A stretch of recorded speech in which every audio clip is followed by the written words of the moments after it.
They called her nobody, a charity case, a pity hire, the librarian who got lucky.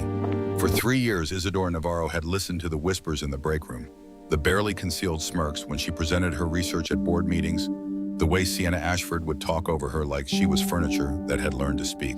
But when their private jet screamed out of the sky over the Canadian Rockies, when metal shrieked and the world turned inside out, when her boss threw himself over her body and his eyes burned crimson in the chaos, Isidora discovered something the whispers had never prepared her for.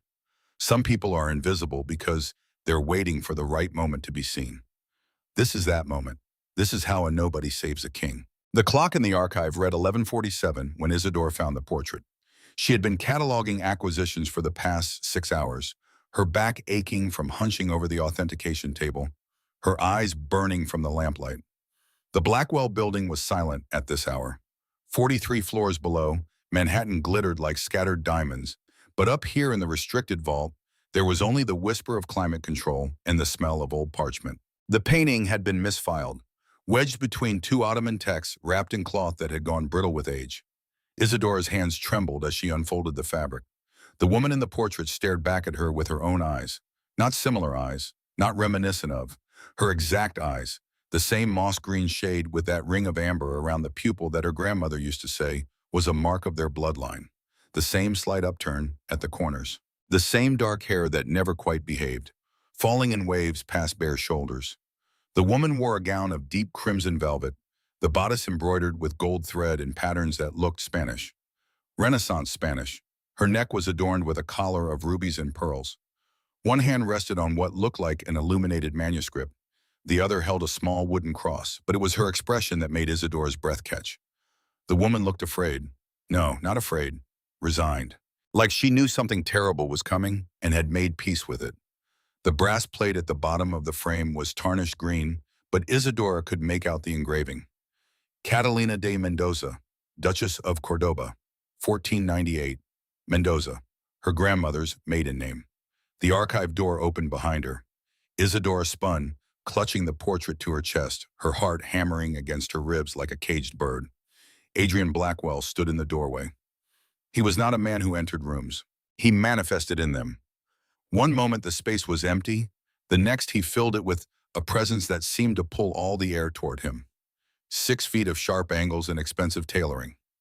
A face that looked like it had been carved from marble by someone who understood that beauty could be a weapon. Cheekbones that could cut glass. A jaw that suggested he had never smiled in his life. And eyes. Gray eyes that churned like storm clouds over a winter sea. Those eyes locked onto the portrait in Isidora's hands. Every muscle in his body went rigid. The air in the room dropped 10 degrees. Isidora had worked for Adrian Blackwell for 3 years, 2 months, and 16 days. In all that time, she had never seen him display emotion. He was a monolith, a statue. He spoke in clipped sentences about provenance and authentication. He signed off on her reports with a fountain pen that probably cost more than her annual salary. He had never once looked directly at her for more than 3 seconds. He was looking at her now, really looking, and something in those gray eyes was breaking. "Where did you find this?" His voice was low, controlled, but there was something underneath it, something that sounded like a man trying very hard not to drown. "Ottoman section, misfiled." Isidora's own voice came out steadier than she felt. "I was going to log it in the restoration queue. The frame needs work, and the varnish is—" "Who is she?" The question cut through her explanation like a blade. Isidora glanced down at the brass plate. "Catalina de Mendoza, Duchess of Cordoba, painted in—" "I can read the date, Miss Navarro." The use of her last name stung more than it should have. 3 years and he still maintained that wall of formality. Still kept her at arm's length like she was a stranger he had hired 5 minutes ago. "I don't know who she is, Mr. Blackwell. But—" She hesitated. "But?" He took a step forward, then another. He moved like water, each step deliberate and unnaturally smooth. "Mendoza was my grandmother's maiden name, and she—" Isidora turned the portrait so he could see it properly. "She looks exactly like me." The silence that followed was the kind that had weight, the kind that pressed down on your chest and made it hard to breathe. Adrian reached out. His hand hovered an inch from the painted surface, fingers trembling almost imperceptibly. In 3 years, Isidora had never seen him hesitate, never seen him unsure. "Pack it," he said finally, "carefully. We leave for Alaska tomorrow morning, 6 a.m., private airfield in Teterboro. Alaska, Mr. Blackwell, I have the Medici manuscripts scheduled for. Reschedule them. It was not a request. He turned and walked toward the door, his footsteps silent on the tile floor. No man that size should move that quietly. Mr. Blackwell? He paused but did not turn around. Who is she? Isidore asked again. For a long moment he said nothing. Then so quietly she almost missed it. Someone I failed. The door closed behind him with a soft click. Isidore stood alone in the archive, staring at the portrait of a woman who wore her face, who shared her name, who had died 528 years ago. Her phone buzzed, a text from Sienna Ashford. Heard you're going on a trip with the boss. How lucky for you. Some of us actually work for our opportunities. Isidore deleted it without responding. She had learned, over 3 years of whispers and sideways glances, that some battles were not worth fighting. Sienna wanted a reaction, wanted proof that her barbs landed. Isidora would not give her the satisfaction. Instead, she carefully wrapped the portrait back in its cloth, logged it in the transport manifest, and locked the vault behind her. On the subway home to her studio apartment in Queens, wedged between a man who smelled like cigarettes and a woman scrolling through her phone, Isidora pulled out her own device and searched. Catalina de Mendoza Cordoba, 1498. The results were sparse. A few genealogy sites, a mention in a footnote of a book about Spanish nobility, a single line in a historical archive about the Duchess of Cordoba who had died of plague in the winter of 1499. No other portraits, no detailed biographies, just a name and a death date. But one link caught her eye, a blog post about Spanish noble houses and their rumored connections to the occult, specifically the House of Cordoba and its whispered association with creatures of the night. Isidora closed the browser. Ridiculous. She did not believe in ghost stories. But when she got home and unlocked the small, fireproof box where she kept her grandmother's few possessions, she found the journal exactly where she remembered it. Leather-bound, pages yellowed with age, written in a mix of Spanish and English in her abuela's careful handwriting. Isidora flipped to the entry she had read once, years ago, after her grandmother's funeral. The one she had dismissed as the ramblings of an old woman losing her grip on reality. Mi querida Isidora, the entry began. If you are reading this, I am gone, and there are things you must know about our blood. We are descended from the House of Mendoza, old Spanish nobility, but our line carries something older than titles, something dangerous. If you ever meet a man who looks at you like he has seen a ghost, run. Do not let him close.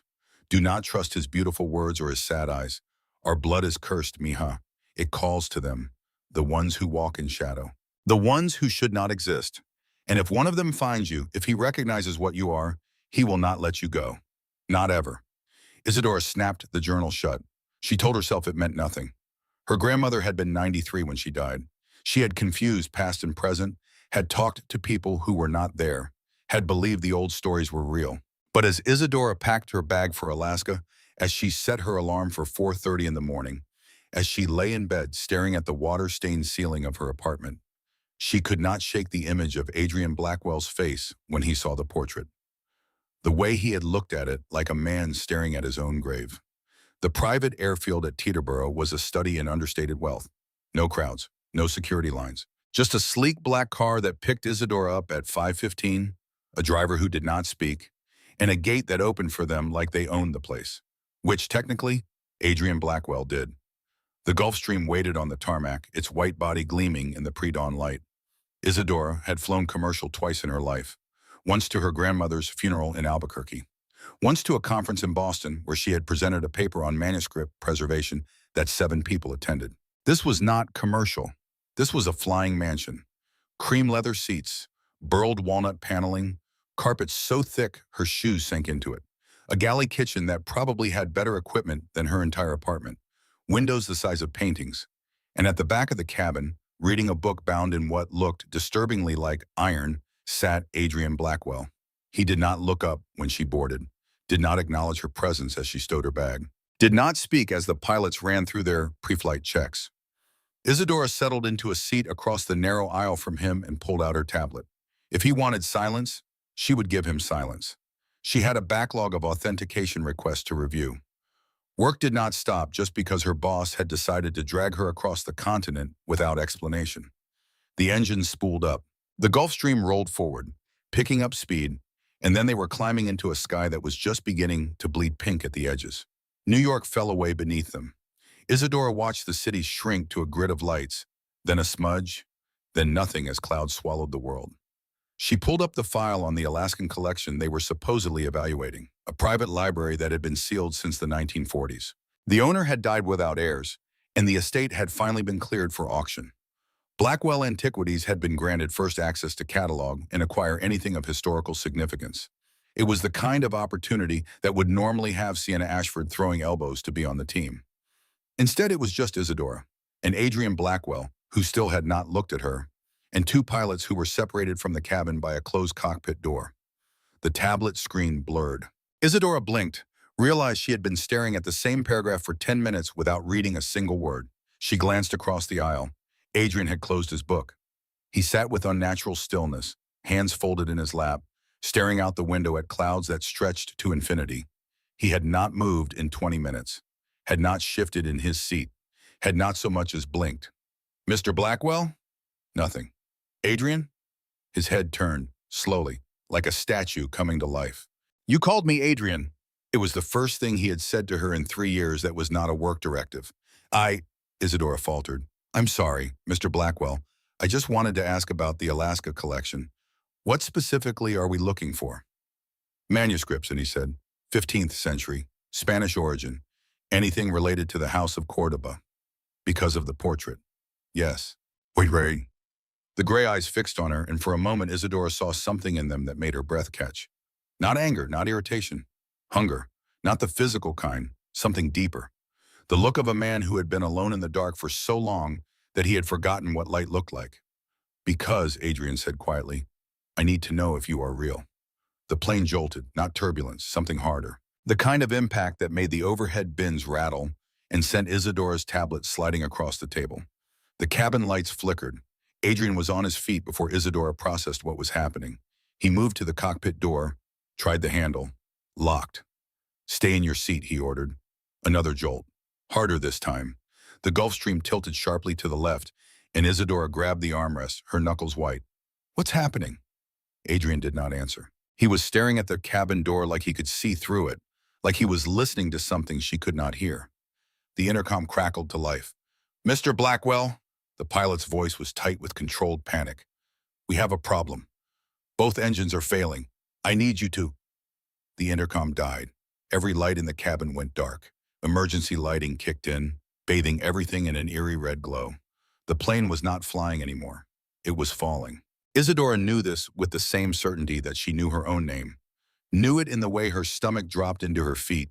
Knew it in the high-pitched scream of wind outside the fuselage. Knew it in the way gravity stopped being a constant and became a suggestion. She looked at Adrian. He was looking back at her. And his eyes were glowing, not reflecting the emergency lights, glowing from within, a deep crimson that should not exist in human irises. "Isadora," he said, and his voice was different, deeper, rougher, like gravel over steel. "I need you to listen very carefully. When we hit, do not try to brace. Do not try to protect yourself. That will only make it worse. What are you? Close your eyes." The plane tilted vertical. Everything that was not bolted down went flying.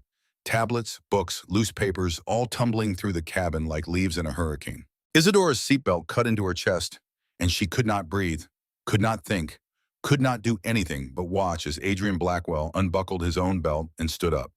In a falling plane, he stood up and walked toward her. Not stumbled, not fought against gravity.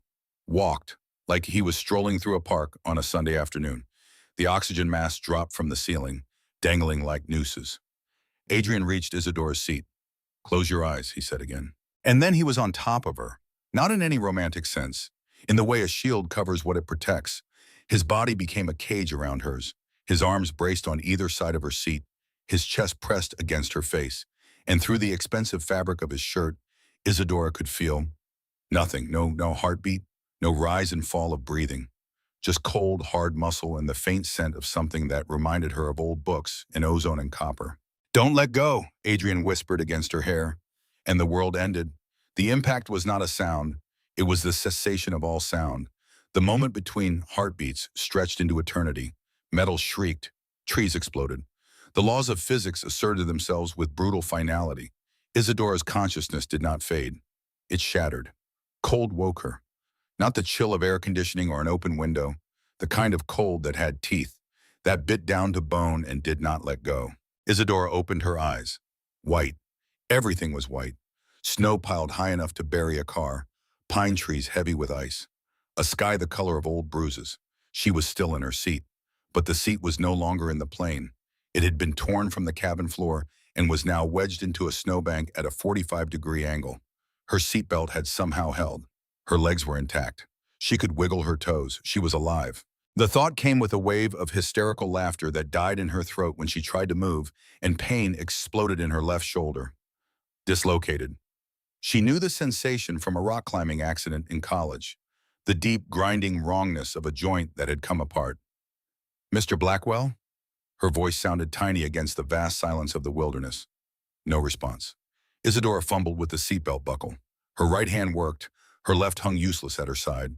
The buckle finally released, and she half fell, half rolled out of the seat into snow that came up to her knees. The wreckage was everywhere. The Gulf Stream had carved a path through the forest like a meteor. Trees were snapped off at their bases. The fuselage had broken into 3 pieces. The cockpit was gone. Just gone. Separated on impact and probably scattered across a mile of mountainside. The pilots. Oh God, the pilots. Isadora turned away before she could see anything that would haunt her forever. "Adrian!" She screamed at this time. Screamed until her throat was raw. Screamed until the mountains threw her voice back at her in mocking echoes. "I am here." Isadora spun so fast she slipped on the ice, her bad shoulder connecting with the ground. White-hot agony searing through her nervous system. She gasped, tried to breathe through it, failed. Strong hands gripped her good arm, lifted her upright with effortless strength. Adrian Blackwell stood before her, and he was immaculate. Not a scratch on his face, not a bruise on his pale skin, not a tear in his suit. He looked like he had just stepped out of a board meeting, not a plane crash that had obliterated a $40 million aircraft. "You," Isadora managed through gritted teeth, "are not human." "No," Adrian agreed, "I am not." He knelt in the snow in front of her, his gray eyes level with hers, and there was something in his expression that looked almost like apology. "Your shoulder is dislocated. I can fix it, but it will hurt. Everything already hurts. This will be worse." Before Isadora could respond, before she could brace herself, Adrian's hands found the joint, one palm against her shoulder blade, the other gripping her upper arm. "On 3, he said. 1. He did not get to 3. He moved with surgical precision, rotating and pulling in one smooth motion, and Isadora heard the pop before she felt it before she screamed before the world turned gray at the edges.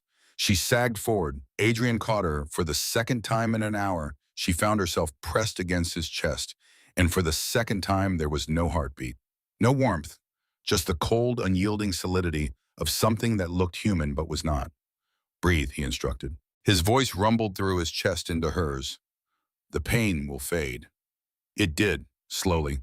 The sharp agony dulled to a deep ache. Isadora could move her arm again, though it felt like it had been beaten with a hammer.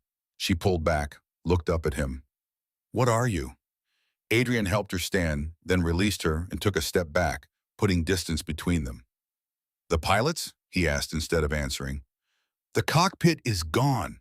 They're—" Isadora's voice broke. "They didn't make it." "No, they did not." No emotion, no grief, just cold statement of fact. Isadora wanted to be angry at his indifference, but she was too cold, too hurt, too shocked to manage anything beyond numb acceptance. "Where are we?" "Canadian Rockies, approximately 40 miles from the nearest town. No cell service, no emergency beacon." Adrian scanned the tree line with those unsettling gray eyes. "The crash will be reported when we miss our flight plan check-in. Search and rescue will deploy. But in this terrain, in this weather, it will take them days to find the wreckage." "Days," Isadora repeated dully. "We cannot stay here. The jet fuel is leaking. If it ignites," he did not finish the sentence. "Did not need to." "Can you walk?" Isadora tested her weight on both legs. Everything hurt, but nothing felt broken. "Yes." "Then we need to move. Now." He turned and began walking into the forest, his expensive Italian shoes sinking into the snow, his suit jacket doing absolutely nothing to protect against the sub-zero temperature. But he was not shivering, was not hugging himself for warmth, was not showing any sign that the cold affected him at all. Isadora took one last look at the wreckage of the Gulf Stream, at the scattered debris that represented two lives ended too soon, and followed Adrian Blackwell into the wilderness. She did not have a choice. He was the only thing standing between her and death. Even if he was not entirely alive himself, they walked for 3 hours. Adrian broke the trail, his footsteps unnaturally even, his pace never faltering. Isadora struggled behind him, her breath coming in ragged gasps, her legs burning with exertion, her shoulder throbbing with every step. The forest was silent, too silent. No birds, no wind in the trees. Just the crunch of snow under their feet and the sound of Isadora's labored breathing. Adrian never looked back to see if she was keeping up, never slowed his pace, never offered to help. It should have made Isadora angry, should have made her demand he show some basic human decency. But there was something in the rigid set of his shoulders that stopped her. Something in the way he held himself apart that suggested he was fighting a battle she could not see. The sun was setting when he finally stopped. Not a gradual halt. One step he was moving, the next he was still, his head tilted to the side like he was listening to something. Here, he said. Here was an overhang of rock that formed a shallow cave, not deep enough to be called proper shelter, but enough to block the wind, enough to keep the worst of the snow off, enough to survive the night. Maybe. Wait here, Adrian ordered, and then he was gone. Not walked away.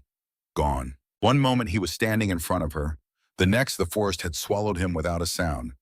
Isadora sank down onto a relatively dry patch of stone and pulled her knees to her chest, trying to conserve what little body heat she had left. Her fingers were numb, her toes felt like blocks of ice.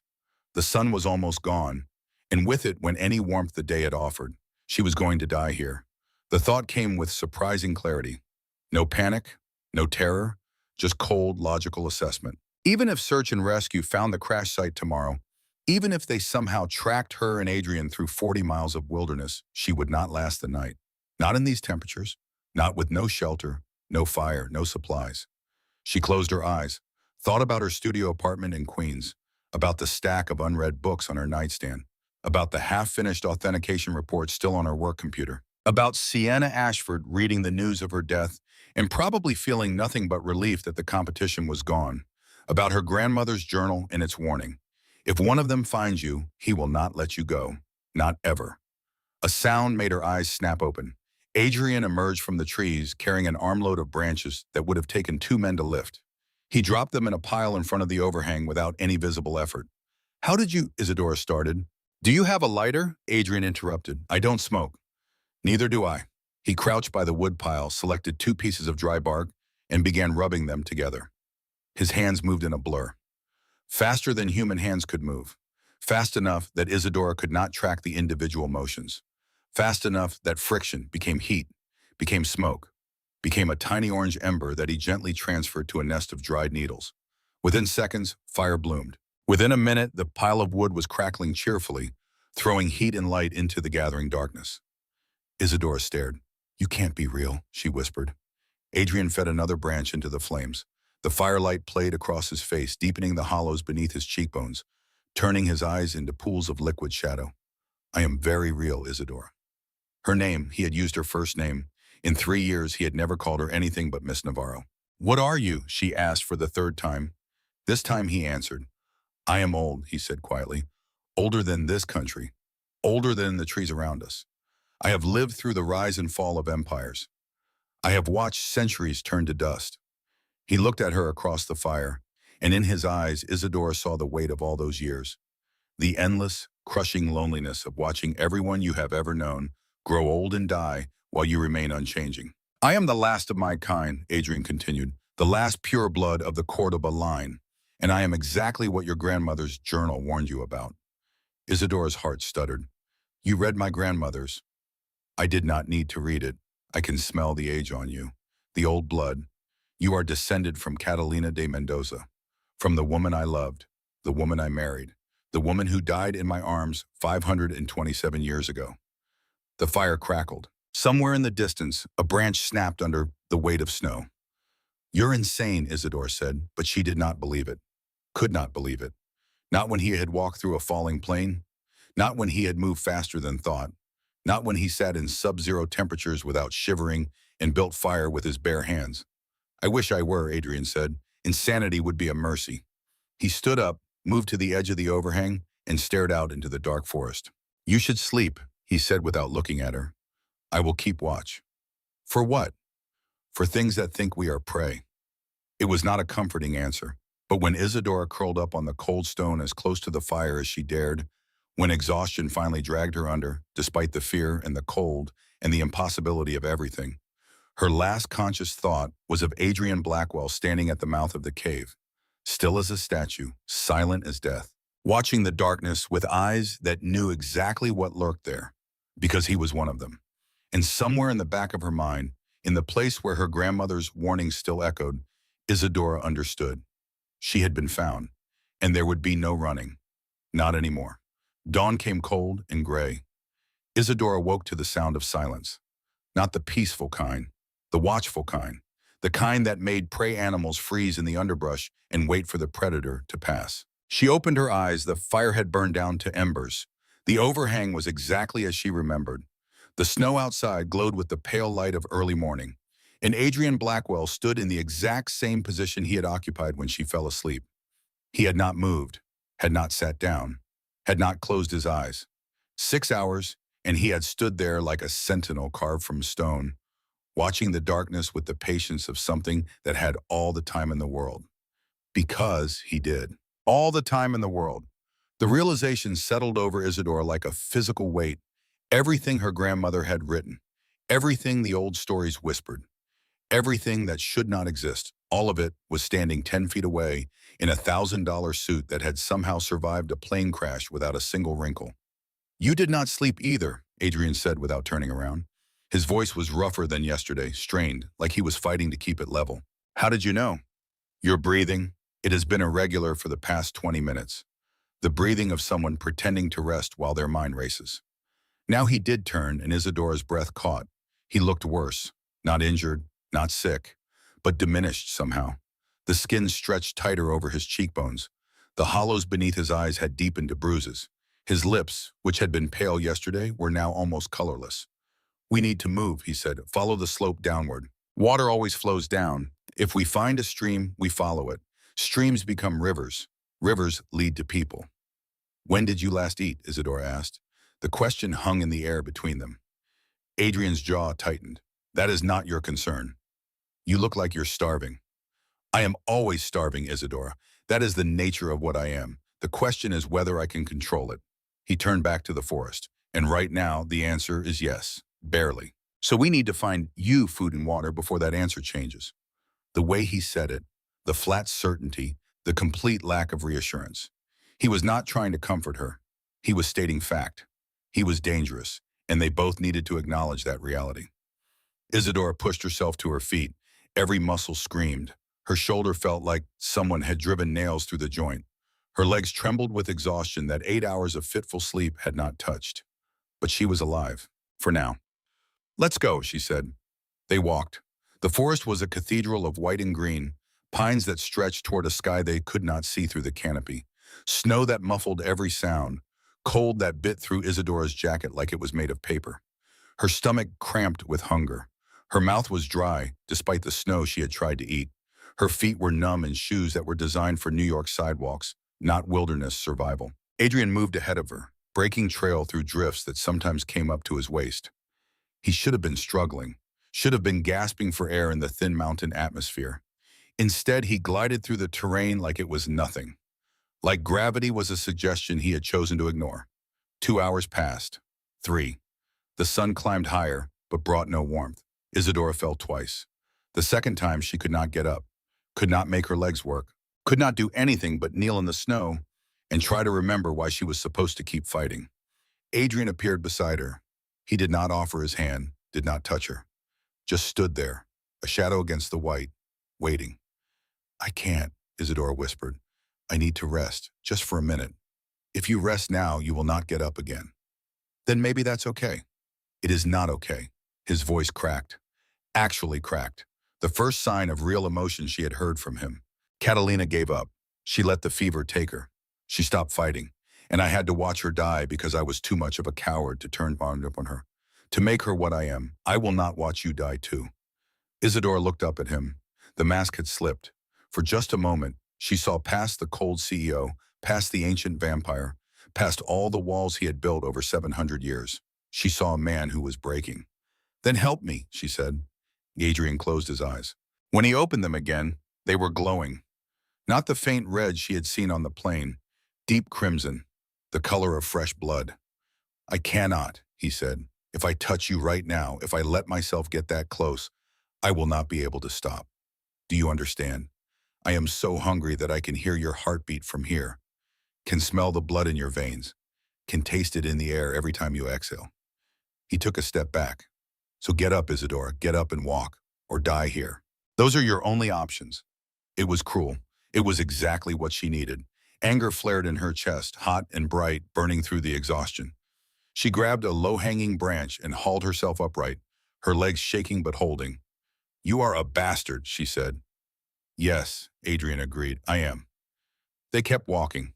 Another hour, and then Isadora heard it. Water. The sound of running water cutting through the silence like a promise. They stumbled down an embankment and found a stream.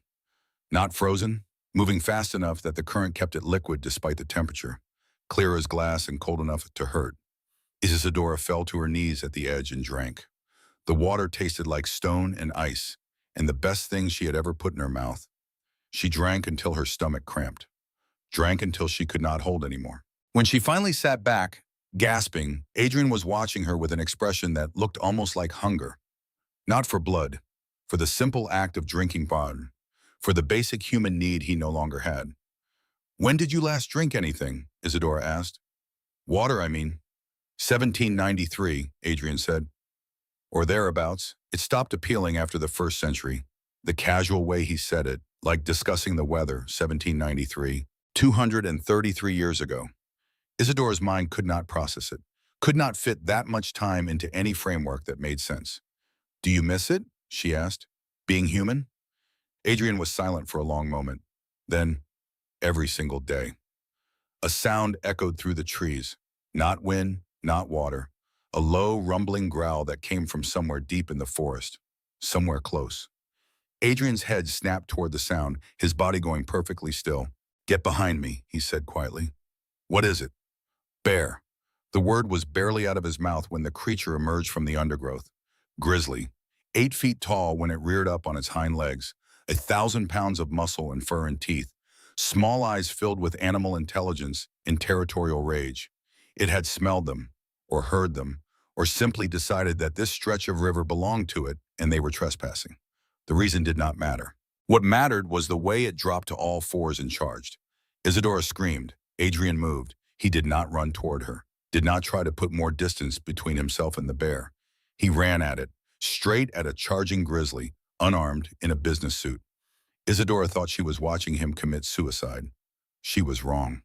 The bear swiped at him with a paw the size of a dinner plate, claws that could tear through a car door extended from the massive paw. Adrian ducked under the swing, moved inside the bear's reach, and grabbed it. His hands found purchase in thick fur. His legs braced against the ground. And then, with a sound that was not human, a hiss that came from somewhere ancient and primal, he lifted. The bear left the ground. 1,000 pounds of apex predator, lifted like it weighed nothing, and thrown. The grizzly hit a tree trunk 10 feet away with a crack that echoed through the valley. It slumped to the ground, dazed, and for a moment Isadora thought it was over. The bear scrambled to its feet, shook its massive head, and ran. Not toward them. Away. Fleeing from the small man in the expensive suit like he was something worse than death. Because he was. Adrian stood in the snow, breathing hard, the first time Isadora had seen him breathe at all. And when he turned to face her, the mask was completely gone. His eyes were not just glowing, they were burning. Crimson light bleeding from pupils that had contracted to pinpoints. His mouth was slightly open. And his teeth. Oh God, his teeth. 2 fangs had extended past his lips, long, sharp, gleaming white against the pale pink of his gums. This was not a man. This was a predator wearing a man's shape. "Isadora." His voice was gravel over broken glass. "You need to run. Now." She should have run. Every survival instinct screamed at her to turn and sprint into the forest, to put distance between herself and the monster in front of her. But she had spent 3 years being invisible, being dismissed, being told she was not worth noticing. And this creature, this impossible, terrifying thing, had seen her, had protected her, had walked through a plane crash and carried her survival on his shoulders because he could not bear to watch someone who looked like his dead wife give up. So instead of running, Isadora took a step forward. "Adrian," she said. Her voice shook but held. "Look at me. I am looking at you." The words came out strangled. "I am looking at you, and all I can see is blood. All I can hear is your heart, and all I can smell is—" He cut himself off with a sound that was half sob, half snarl. "When did you last feed?" "6 months." "That's not possible. You'd be dead." "I should be. I have been trying to starve it out. The hunger, the need. I thought if I denied it long enough, if I proved I did not need blood, I could be—" His voice broke. "Human. I could be human again." Isadora understood then.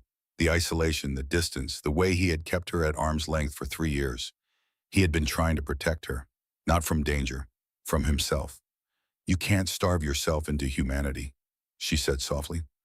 "I know, I have known for 200 years. But I keep trying anyway because the alternative is admitting that this is all I will ever be. A monster, a creature, something that preys on what it once was." The fangs retracted slightly as he spoke. The glow in his eyes dimmed. He was fighting it, fighting himself, and losing. "How long before you lose control?" Isadora asked. "Hours, maybe less. The fight with the bear took—" He swayed slightly, caught himself. "I should not have done that. Should have let it kill you. It would have been faster than what happens when I—" "Stop!" Isadora closed the distance between them. Adrian flinched back like she had struck him. "Do not come closer," he warned. "I am barely holding on. If you—" "My grandmother's journal," Isadora interrupted. "It said, 'Our blood calls to you, to your kind.' What did that mean?" "Catalina was turned," Adrian said through gritted teeth. "For one night, I turned her to save her from the plague, but she begged me to let her die human. So I did. I gave her a serum that reversed the transformation before it completed. It killed her, but she died human." He looked at Isadora with eyes that had seen centuries of regret. "Your blood carries her DNA. Exact match. Like she was cloned 500 years later.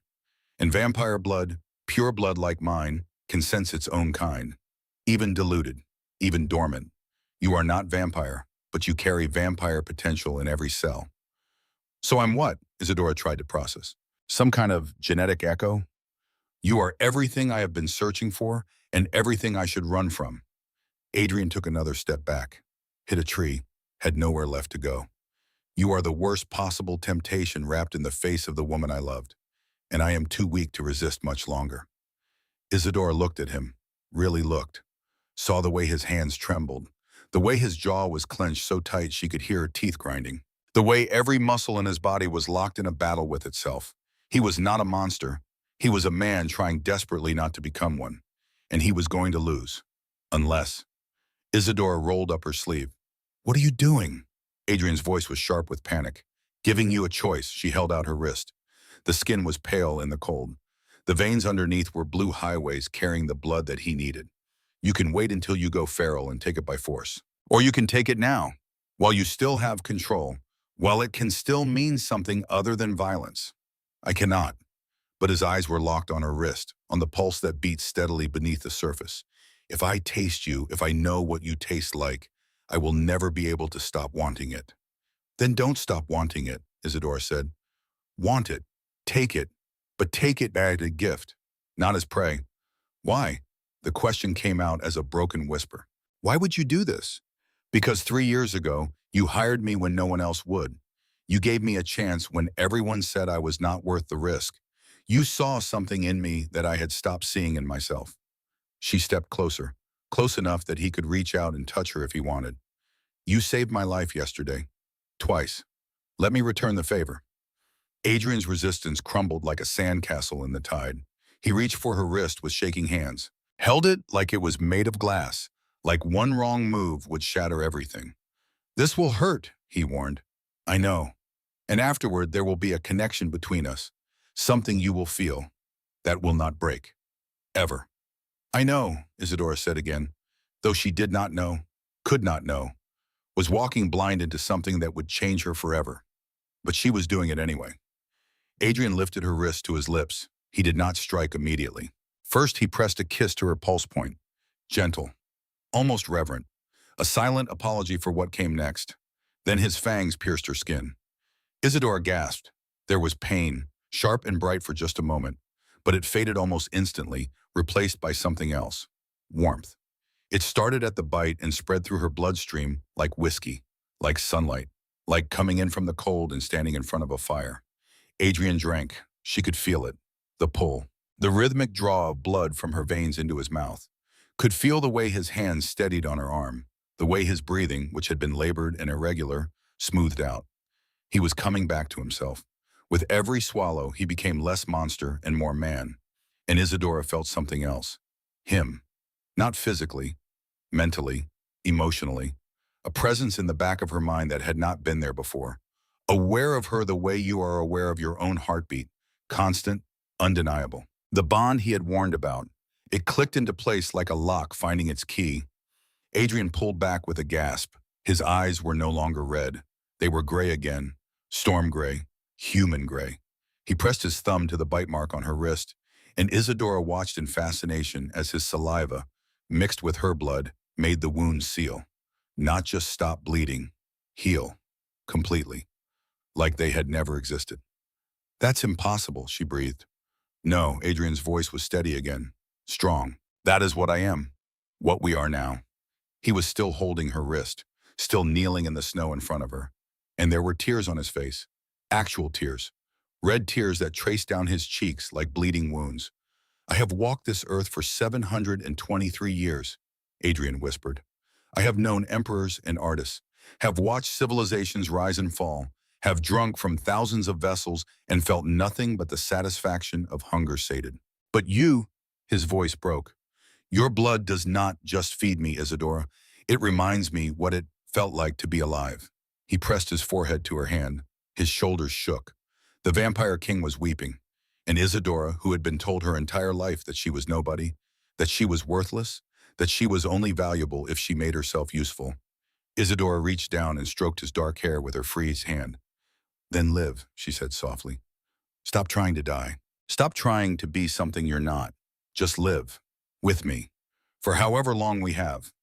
Adrian looked up at her, and for the first time in 3 years, he smiled. It transformed his face. Made him look younger. Almost human. Almost.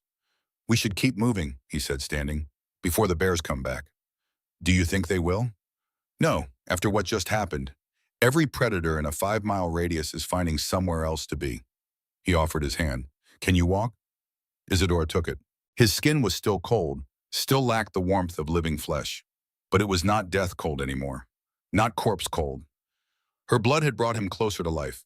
They followed the stream. Adrian moved differently now, lighter, faster. The desperate edge that had haunted him was gone. He was still dangerous, but he was no longer starving. Tell me about Catalina, Isadora said after an hour of walking. Adrian was quiet for so long she thought he would not answer. Then, she was a duchess. I was a soldier in her father's service. We should never have spoken to each other. But she used to come to the library where I studied in secret. I was vampire even then, newly turned, trying to learn what I had become. She found you. She found me reading a text on blood diseases, asked why a soldier cared about medicine. I told her I was sick. She said she would help me find a cure. He smiled at the memory. She had no idea the cure she was looking for did not exist, that I was the disease. When did you tell her? On our wedding night. I could not, he swallowed. I could not consummate the marriage without her knowing what I was, what touching me meant. She did not run, did not scream.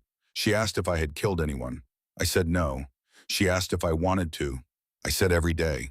She asked if I would. I said not if it meant losing her. And she believed you. She married me, loved me for 15 years. And when the plague came, when she was dying, she begged me to turn her, to make her like me so we could have forever. But you didn't. I did, Adrian corrected. For one night she was vampire, and she hated it, hated the hunger, hated the cold, hated that she could hear her servants' hearts and wanted to tear into them. She begged me to let her die human, so I gave her the serum, and it killed her, painlessly, peacefully. She went to sleep in my arms and never woke up. Isadora's heart ached. I'm sorry. Do not be. She made her choice. She chose her humanity over immortality, over me. And I have spent 500 years wondering if I was selfish for turning her in the first place. If I stole her death from her, you loved her.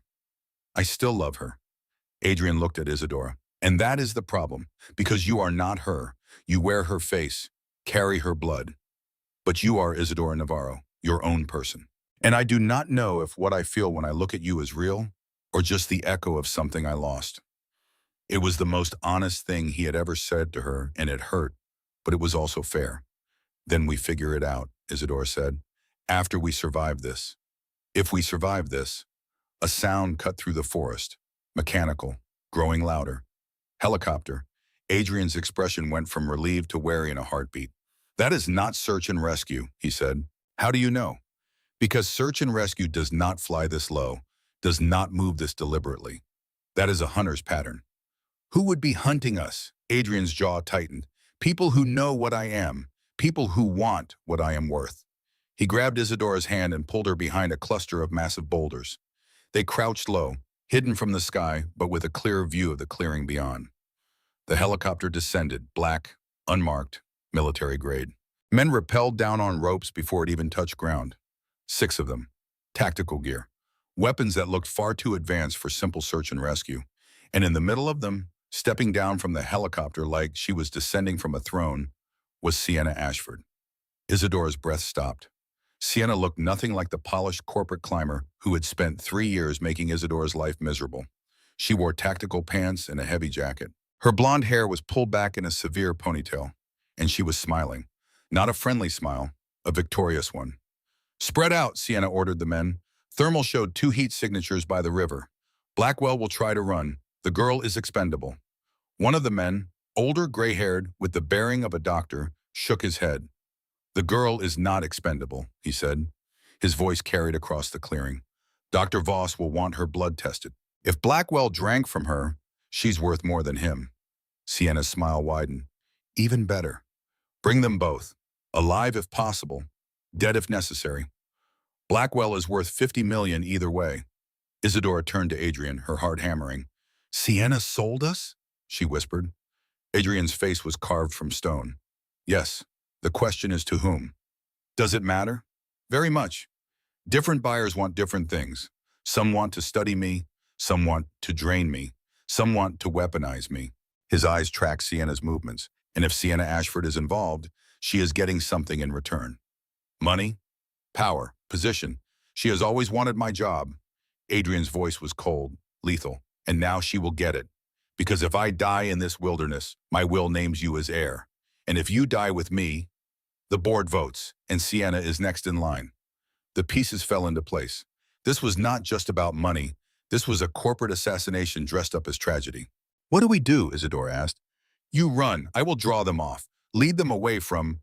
I am not leaving you. Isadora, no didictum. She grabbed his jacket. You said the connection does not break. So if you die, I die. If I run, you run.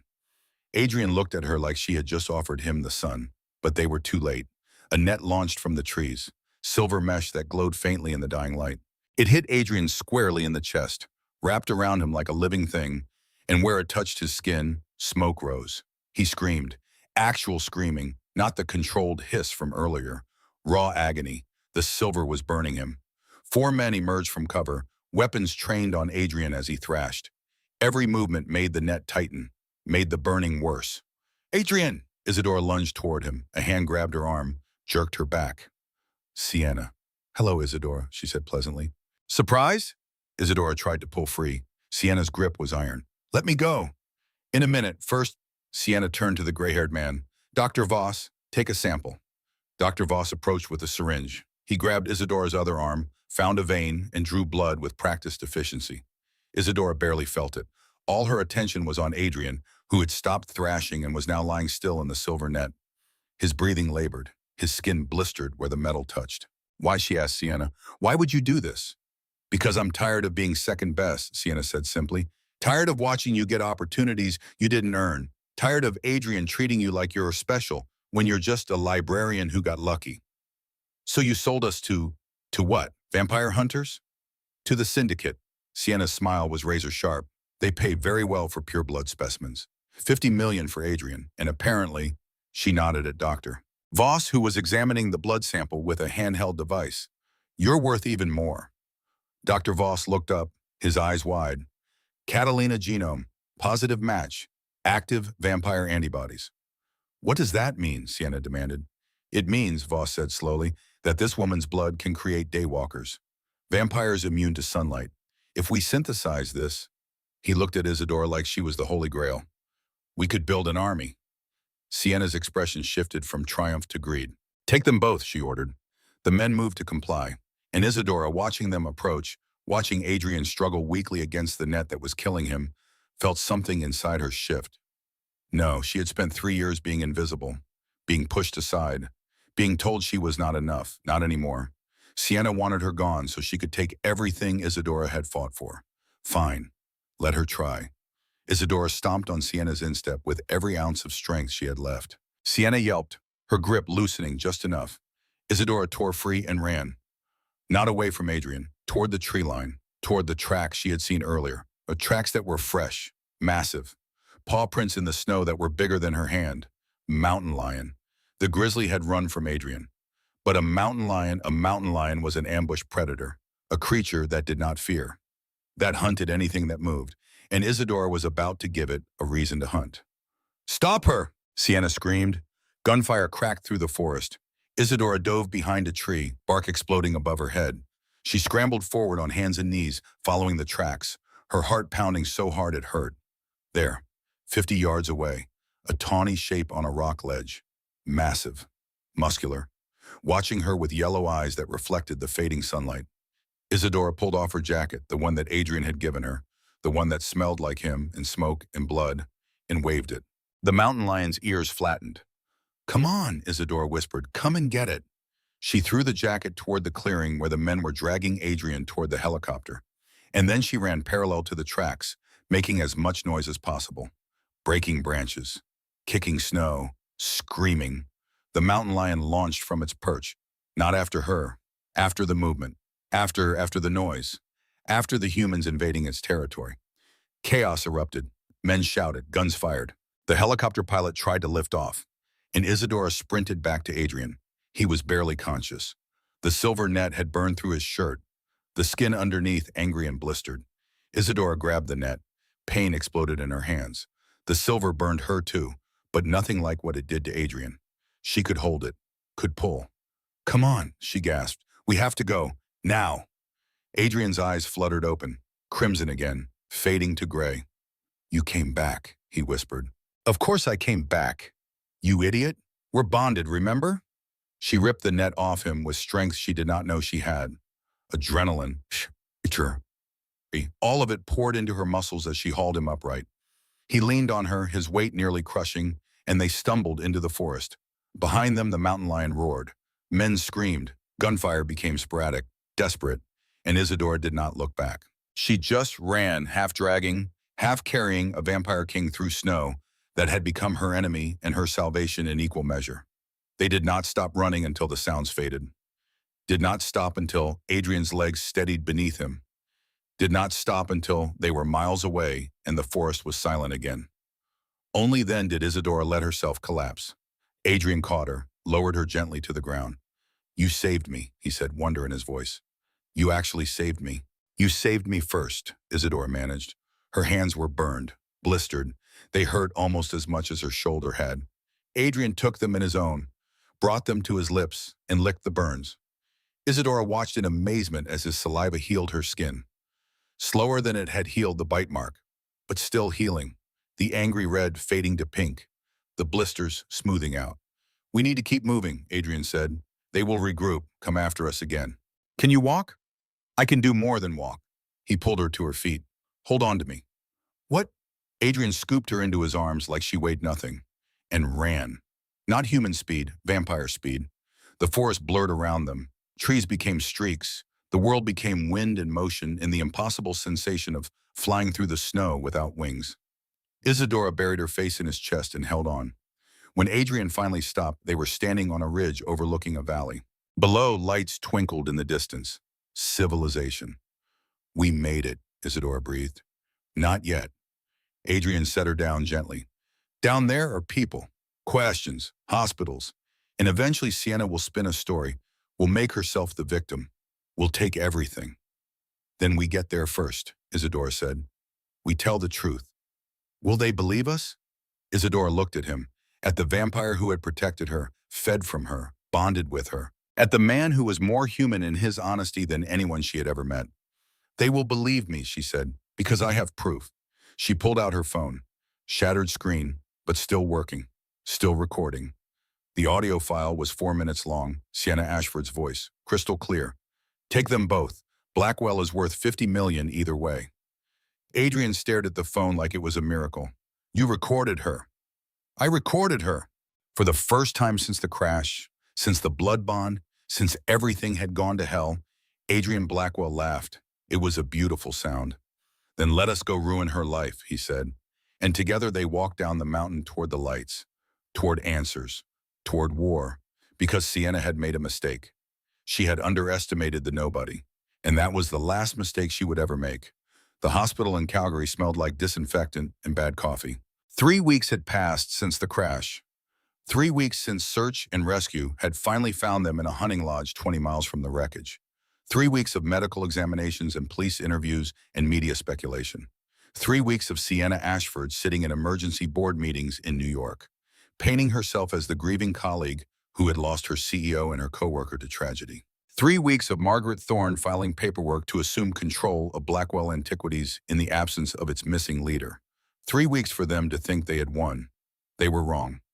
Isadora sat in a hospital bed that was too soft, wrapped in blankets that were too warm, staring at a television screen that showed her own face. Missing, when presumed dead. Memorial service planned for next week. Adrian stood by the window, hidden from the sunlight by heavy curtains.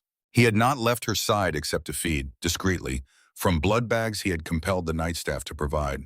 The bond between them hummed like a live wire. She could feel his tension, his rage building like a storm. They are dividing your life like spoils of war, he said quietly. His reflection in the dark window was pale as a ghost. Sienna has already moved into your office. Margaret is liquidating assets. The board votes in 2 months on permanent restructuring. Let them, Isadora said. Adrian turned. You are not angry? I am furious. She met his eyes. But anger without strategy is just noise. They think I am dead. That gives us an advantage. What kind of advantage? Isadora reached for her phone. The shattered screen had been replaced. The audio file had been uploaded to 3 separate cloud accounts. The kind where they hang themselves, she said, and we just hold the rope. The doctors cleared her for travel 2 days later. Bruised ribs, minor frostbite on her fingers and toes, dehydration and malnutrition. Nothing that time would not heal. They asked about Adrian, about how he had survived without a scratch, about how a man his size had carried her 20 miles through a blizzard. Isadora lied. She was getting very good at it. The private jet that carried them back to New York was not theirs. Adrian had made a single phone call from the hospital. Within hours, a plane had been arranged. No questions asked. No names recorded. When you were 700 years old, you accumulated favors and debts. Isadora watched Manhattan rise from the haze of distance as they descended. The city that had chewed her up for 3 years. The city that had whispered she was not good enough, not smart enough, not worth the oxygen she breathed. She was going to make it listen.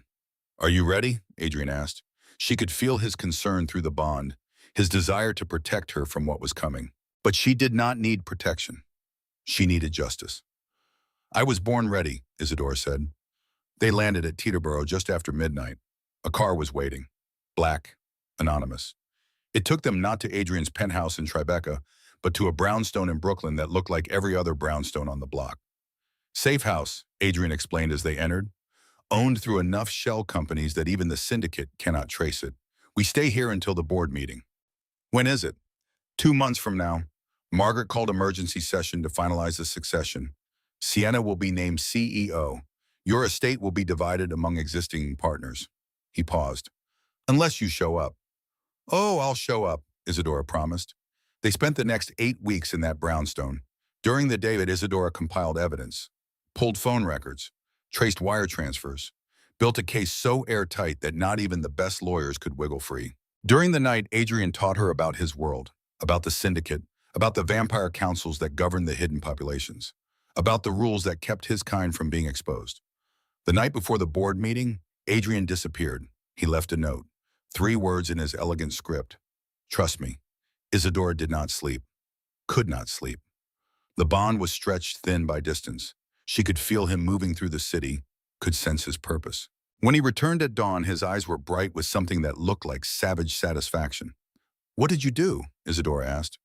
"Made a few calls," Adrian said, "to people Sienna does not know exist, people who are very interested in the syndicate's activities in their territory." "What people?" "The kind who do not like it when humans traffic vampires." His smile was all teeth. "The kind who have been looking for Dr. Voss for a very long time." "You set them on Sienna?" "I gave them information. What they do with it is their choice." Adrian shrugged. "But I imagine Sienna Ashford is about to have a very bad morning." He was right. The news broke at 6 a.m. FB, a raid on a medical facility in New Jersey. Illegal genetic experimentation, human trafficking.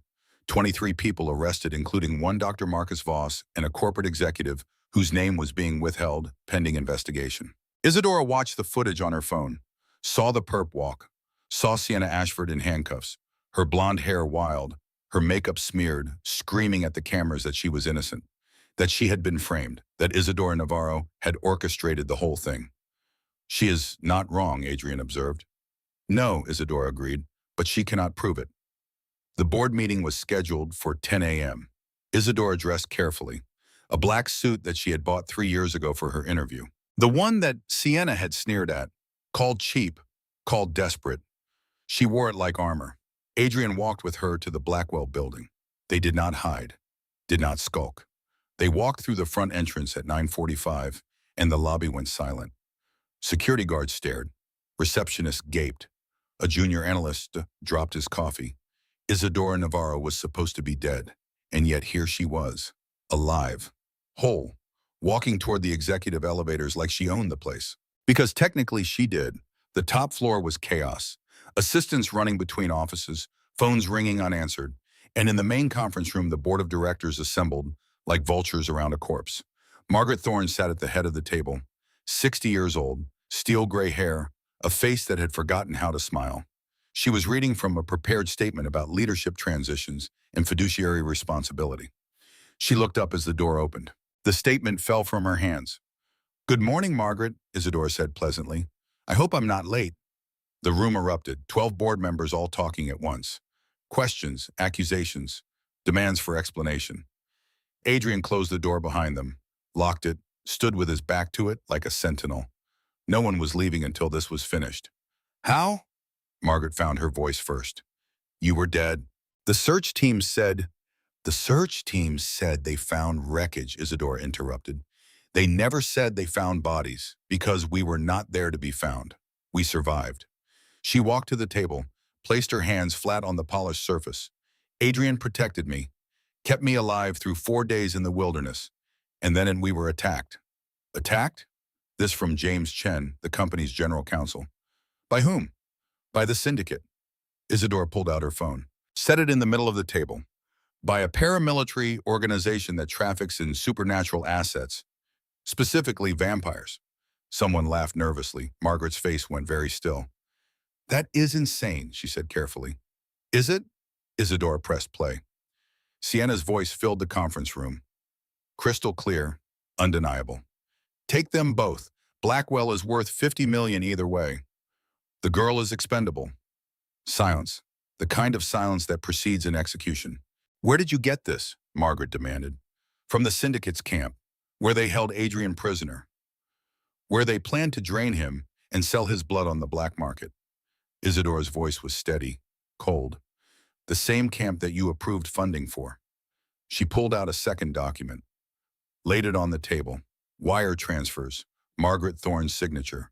Payments to shell companies that all traced back to Dr. Marcus Voss. "You knew," Isadora said. "You knew Sienna was selling us out. And you helped her do it because you wanted Adrian gone, wanted me gone, wanted to install Sienna as CEO and take your cut of the syndicate's profits." Margaret stood. "This is defamatory. I will sue you for every—" "You will do nothing." Adrian spoke for the first time. His voice cut through the room like a blade. "Because I have already contacted the authorities. The same authorities who arrested Sienna this morning. The same authorities who are currently reviewing financial records that show you embezzled $17 million from this company over the past 5 years." Margaret's face went white. 17 million. Adrian repeated, and funneled through the same shell companies, the same accounts. You were not just complicit in the kidnapping attempt. You were funding your retirement with company money.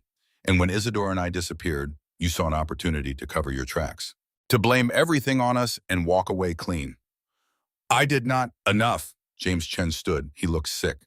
Margaret, sit down. You are suspended from this board effective immediately. Security will escort you from the building. Anything you say from this point forward should be to your lawyer. Margaret looked around the table, looking for allies, for support. She found none. The other board members would not meet her eyes. They were too busy calculating, too busy figuring out how to distance themselves from the scandal, how to save their own careers. Margaret grabbed her briefcase and walked to the door. Adrian did not move. I said you're suspended, James repeated. You need to leave. I am leaving, Margaret said. Her voice shook with rage, with humiliation. But this is not over. Isadora is a nobody, a librarian who got lucky. You cannot possibly think she can run this company. I don't think she can run this company, James said. I know she can, because Adrian Blackwell left a will, and in the event of his death or incapacitation, full ownership of Blackwell Antiquities and transfers to Isadora Navarro. Not Sienna, not you, her. He looked at Isadora with something that might have been respect. Welcome back, Miss Navarro, he said. We have a lot to discuss. The meeting lasted 4 hours. By the end of it, Isadora had been named interim CEO pending Adrian's full recovery. Margaret had been formally removed from the board, and criminal charges were being prepared against both Margaret and Sienna for conspiracy, embezzlement, and attempted murder. It should have felt like victory. Instead, Isadora felt hollow. She had won. She had exposed the people who tried to destroy her, had reclaimed her life. But the cost. 2 pilots dead, Adrian scarred by silver burns that were taking weeks to heal. Her own hands still ached on cold days where the blisters had been. You are thinking too much, Adrian said. They were in his office, his real office, the one at the top of the building with windows that looked out over all of Manhattan. Isadora stood at those windows now, watching the city that had tried to break her. I destroyed them, she said quietly. Margaret will go to prison. Sienna is facing federal charges, and I feel nothing. You feel everything, Adrian corrected. Guilt, anger, grief, relief. It is all there, all tangled up inside you. He came to stand beside her. Did not touch, just stood close enough that she could feel the cold that surrounded him. They made their choices, Isadora. You did not force Margaret to steal, did not force Sienna to sell us to the syndicate. You only held them accountable. That is not cruelty, that is justice. It does not feel like justice. No, it feels like survival, because that is what it was. You survived, despite everything they did, every obstacle they put in your path. You survived and came back stronger. Isadora looked at him, at the vampire who had been a statue 3 months ago, who was slowly remembering how to be human. I could not have done it without you, she said, and I would have died in that forest without you. Adrian finally reached out, touched her hand. We saved each other, Isadora. We are equals, partners, not savior and saved, just 2 people who chose each other when the world said we should not exist. The moment was broken by the sound of an explosion. 43 floors down, the lobby of Blackwell Antiquities erupted into chaos. Adrian was moving before Isadora registered what was happening. He pulled her away from the windows, shoved her behind his desk. Stay down, he ordered. What was that? Voss, Adrian's eyes were glowing red. The syndicate came for us. Another explosion, closer this time. The building shook. Isadora could hear screaming from the floors below. Hear the fire alarms starting to wail. We need to evacuate, she said. No, that is what they want, to drive us into the open, where they can grab us. Adrian pulled out his phone, sent a text. I am calling in reinforcements, but it will take time for them to arrive. How much time? Too much. The door to the office exploded inward, not blown open, kicked. The heavy oak door torn from its hinges like it was made of cardboard. Dr. Marcus Voss stepped through the wreckage. He looked nothing like the clinical scientist from the forest. His face was bruised, one arm hung in a sling, and his eyes burned with the kind of hatred that had nothing to do with science and everything to do with revenge. You cost me everything, he said. His voice was calm, conversational, like they were discussing the weather. My lab, my funding, 3 decades of research, all gone because of you. You kidnapped us, Isadora shot back. You tried to drain Adrian, to weaponize my blood. What did you expect? I expected gratitude. Voss pulled a syringe from his pocket. The liquid inside glowed faintly blue. Do you know what I could have given the world? Immortality, freedom from disease, from death. And you destroyed it because you could not see past your own small human concerns. You wanted to build an army, Adrian said. He stepped in front of Isadora, putting himself between her and the weapon. You wanted to create daywalkers, vampires who could hunt in sunlight. That is not salvation. That is extinction, for humans and vampires both. And yet you drank from her. Voss gestured at Isadora with the syringe. You created the very bond I was trying to synthesize, the connection that would allow vampires to share her immunity, her light. I drank to survive, Adrian said, not to conquer. There is a difference. No, Voss smiled. There is not. Survival is conquest, one organism dominating another. You are a predator, Blackwell. Stop pretending to be anything else. He lunged. Adrian met him. The fight was brutal. Voss was human, but he was enhanced. Drugs, Isadora realized. Performance enhancers that gave him strength, speed, reflexes that almost matched Adrian's. They crashed through furniture, shattered windows. Voss jabbed with the syringe. Adrian dodged, countered, drove his fist into Voss's ribs hard enough that Isadora heard bone crack. But Voss did not stop. He fought like a man who had nothing left to lose, who would rather die than fail again. The syringe connected, not with Adrian, with Isadora. She had moved without thinking, saw Voss aim for Adrian's neck, saw the killing blow coming, and stepped between them. The needle punched through her jacket, through her shirt, into her shoulder. Voss pressed the plunger. Blue fire erupted in her veins. Isadora screamed, fell. The world tilted sideways and she could not breathe, could not think, could not. Adrian stopped being careful, stopped being human, became exactly what Voss had accused him of being, predator. Adrian moved with speed that human eyes could not track. He grabbed Voss by the throat, lifted him off the ground, slammed him into the wall hard enough to leave a body-shaped crater in the drywall. What did you give her? Adrian's voice was not his own. It was something older, darker. The voice of a creature that had hunted humans for 700 years and was remembering why. Vampire serum, Voss gasped, synthesized from your blood. It will either turn her or kill her. 50-50 chance. No, Adrian shook him. She does not want this. She chose humanity. Like Catalina chose humanity. You do not get to take that from her. Too late, Voss wheezed. It is already in her system, already changing her.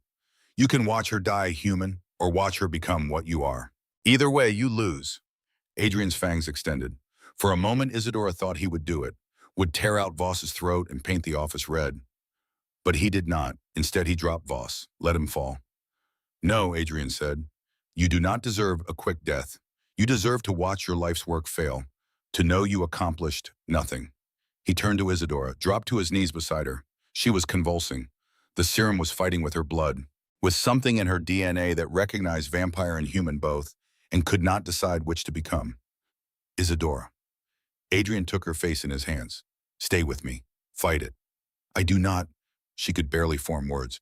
I do not know how. Yes, you do. You fought a mountain lion, fought the cold, fought everyone who said you were not enough. This is just one more fight. Adrian bit his wrist, pressed the bleeding wound to her mouth. Drink, he commanded. My blood will stabilize you. Will keep you human, but you have to drink. Isadora drank, and the world exploded. She could feel everything, every heartbeat in the building, every breath, every flutter of fear from the people evacuating 40 floors below. Could feel the city beyond, the millions of lives moving through it like blood through veins. Could feel Adrian, not just through the bond, through the blood, through the connection that was older than language. The serum was not killing her, it was changing her. But not into vampire, into something new. The convulsions stopped. The pain faded. Isadora opened her eyes. The world looked different, sharper, colors more vivid, sounds more clear. She could see the individual dust motes floating in the air, could hear the hum of electricity in the walls, could smell the silver burns on Adrian's skin from weeks ago. What happened to me? She whispered. You balanced, Adrian said, wonder in his voice. The serum tried to turn you. My blood tried to keep you human, and your own DNA, the Catalina genome, found a middle ground. He helped her sit up. Across the room, Voss was laughing. Blood bubbled from his lips. Internal injuries from being slammed into the wall. Do you see, he gasped? Do you see what I could have created? She is perfect. Daywalker potential, human empathy, vampire strength, the perfect soldier, the perfect weapon. She is not a weapon, Adrian said coldly. She is a person. And you failed to understand that. Just like you failed to understand that evolution is not about domination. It is about adaptation. He stood, walked to where Voss lay bleeding. You wanted to build an army, Adrian said, but armies need soldiers who follow orders. And Isidora Navarro does not follow anyone. Police sirens wailed in the distance. The reinforcements Adrian had called were arriving. Vampire Council, human authorities, everyone converging on the Blackwell building. Voss would be taken. Tried. Imprisoned in facilities that humans did not know existed. He had lost, and he knew it. Kill me, Voss said. Please, do not let them take me. No, Adrian said simply. You wanted immortality. Let me give you a taste. You will spend the next 60 years in a cell beneath the earth. No sunlight, no freedom, no research. Just time, all the time in the world to think about what you did. He turned his back on Voss, returned to Isidora. Can you stand? He asked. She could. Her legs were steady, her breathing even. Whatever the serum had done, it had not taken her humanity. It had enhanced it. 5 months became a blur of healing. Sienna's trial, guilty on all 63 counts. Sentencing scheduled for 2 weeks. The lawyers predicted 16 years minimum. Margaret's plea deal, guilty to embezzlement, 16 years. No possibility of parole. Her letter from prison arrived 3 days later. One sentence. I underestimated you. Isidora burned it without responding. The board named Isidora permanent CEO, not interim, permanent. And on a winter evening in the Swiss Alps, Adrian Blackwell knelt in the snow with a wooden box in his hands. Isidora stood on the balcony of the chalet, watching the sunset paint the mountains gold and crimson. The cold did not bite the way it used to. She was not vampire, but she was not entirely human anymore either. Her heart still beat. Her blood was still warm, but she was faster, stronger, could go days without sleep. The serum had made her something new, something that did not have a name yet. You are thinking too loudly, Adrian said. He emerged from inside, opened the box. Inside was a ring, not diamond, obsidian and silver twisted together in patterns that looked organic, alive. And set in the center was a stone that Isidora recognized from the portrait, Catalina's ruby. 527 years ago, Adrian said, I made a promise to a woman I loved. I promised her forever. And I failed. I let her die because I was too afraid to fight for what we had, too willing to let her make the choice for both of us. He looked up at Isidora. I am not making that mistake again. You are not Catalina. You are Isidora Navarro. You are brilliant and fierce, and you saved my life in more ways than I can count. And I am asking, not as a vampire, not as a king, but as a man who has been alone for too long, will you marry me? Isidora stared at the ring, at the man kneeling in the snow, at the future that was being offered. She thought about 3 years of being invisible, of being dismissed, of being told she was not enough. She thought about a plane crash in a forest and blood shared under firelight. She thought about the bond that tied them, that would tie them until death, hers or his. It did not matter which. Yes, Isidora said, to all of it. Forever, yes. Adrian slipped the ring onto her finger. It fit perfectly. Of course it did. Some things were meant to be. The wedding was small, 3 months later. 8 months after the crash that had changed everything. Isidora had no family left. Adrian had outlived everyone he had ever known. So they gathered the people who mattered, James Chen and the board members who had stood by her. The Vampire Council representatives who had helped clean up the syndicate mess. A handful of employees who had always treated her like she was human instead of furniture. The ceremony was held at sunset, that liminal space between day and night where Adrian could stand in the fading light without pain. Isidora wore crimson, the color of the House of Cordoba, the color of blood and life and defiance. And when the officiant asked if she took this man, this creature, this impossible being to be her partner, she did not hesitate. I do. Adrian's vows were simpler. I cannot give you the sun, he said, his voice carried across the small gathering. I cannot grow old with you or give you children or promise that this will be easy, but I can give you the moon, the stars, every night of forever that I have left. And I swear to you, Isidora, that I will spend every one of those nights making sure you know that you are seen, that you matter, that you are loved. He slid a second ring onto her finger, twin to the first. Always, he promised. The reception was held in a ballroom that had seen kings and queens and emperors. Crystal chandeliers threw light across marble floors. Musicians played songs that were older than most countries. And Isadora danced, not well. She had never learned. Had never been to a wedding, never been asked to a school dance, never had reason to know how to move to music. But Adrian led, and she followed. And it did not matter that half the guests were vampire, that the other half were human, that the world outside this room would never understand what they were.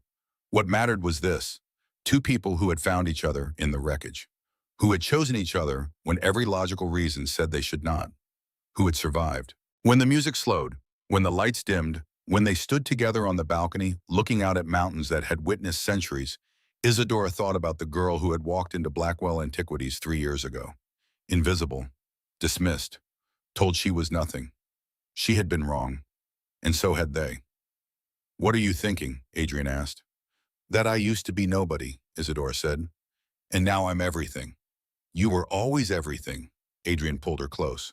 The world just needed to catch up. Somewhere in a federal prison, Sienna Ashford sat in a cell and counted the years she would never get back. Somewhere else, Margaret Thorne did the same. And in a ballroom in the Swiss Alps, two people who should not exist proved that sometimes the impossible was just the inevitable waiting to happen. "I love you," Isadora said. 3 words she had never said to anyone. 3 words that meant surrender and victory and trust all at once. Adrian smiled, really smiled, the kind of smile that made him look human and young and happy. "I know," he said.